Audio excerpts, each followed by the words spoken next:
What's going on, Bermuda lawn owners? Listen, your hardware stores, you may have noticed, are stocked with fertilizer right now, but not so fast. Before you go out and buy fertilizer for your Bermuda lawn, let's talk about when you should and should not be fertilizing your Bermuda grass. If 2021 is the year you want to take control of your lawn, you're not going to want to miss this. So today I want to give you an important tool when it comes to making your Bermuda grass yard looking great all season long, and that's understanding when you actually need to fertilize your lawn. If you walk into the hardware store right now, you're going to see tons of fertilizer, and that is for your cool season lawns. Bermuda grass does not need to be fed yet. If you time your fertilizer wrong, it's going to waste time, money, and it could potentially stress out your lawn. So let's avoid that. Understand the Bermuda grass growing cycle, when you do need to fertilize, and what you need to fertilize with. I dropped some timestamps down in the description so you can move around the video to the information you need, but I encourage you to watch all the way to the end so you do not miss out on anything. So understanding the Bermuda grass growing cycle, the first thing I want to say is ignore the hardware stores right now. You're going to see all that stock of fertilizer, but right now you do not need it. What you do need is pre-emergent. That's what you need to focus on as a Bermuda grass owner right now. You do not want weeds competing with your lawn as your lawn is coming out of dormancy. So put the pre-emergent down and get control of the weeds right now. If you were to look at a graph of the growing seasons for a cool season versus Bermuda, you'll notice one big difference. Cool season lawns have 2 growing seasons in the year. Bermuda grass has 1 growing season in the year. Cool season lawns really start ramping up in early spring. They go through spring and start slowing down into dormancy through summer. And then in the fall, they pick back up again before winter. So you have those 2 different times a year where you're pushing the lawn with fertilizer. But with Bermuda grass, it starts in late spring, really ramps up through summer into early fall, and then slows down before that first frost date. And once that first frost date hits, good night Bermuda, it's going dormant for the winter. And knowing this information is key because you want to feed the lawn when it's awake, active, and growing, not while it's dormant, not while it's slowing down. You want to feed it when it needs it.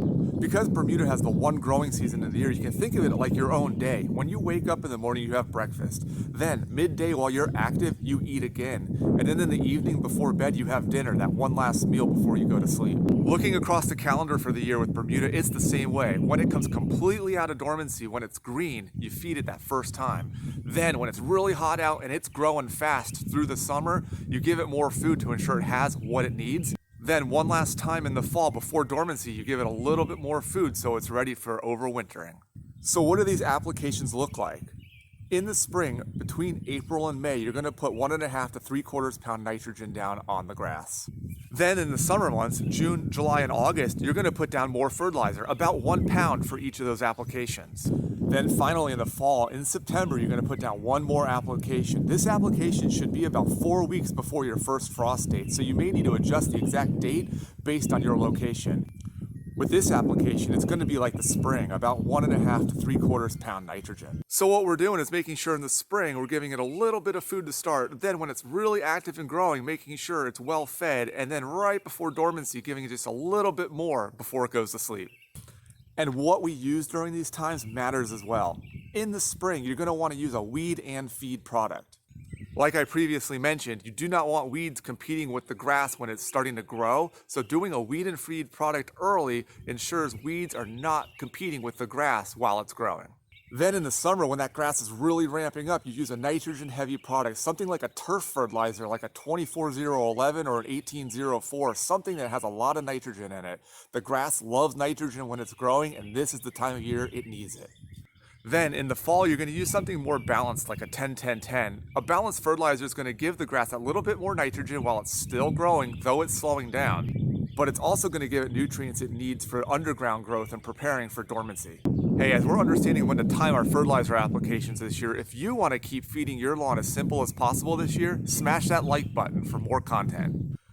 Understanding the Bermuda grass growing cycle versus the cool season growing cycle is crucial because if you walk in the store right now, you're going to think, I need a bag of fertilizer. It's all around me. But understand how Bermuda grass acts starting in spring, growing through summer, and slowing down in the fall, and trust the process. Do a late spring feeding, feed through the summer, and feed 1 more time before dormancy, and your lawn is going to look fantastic.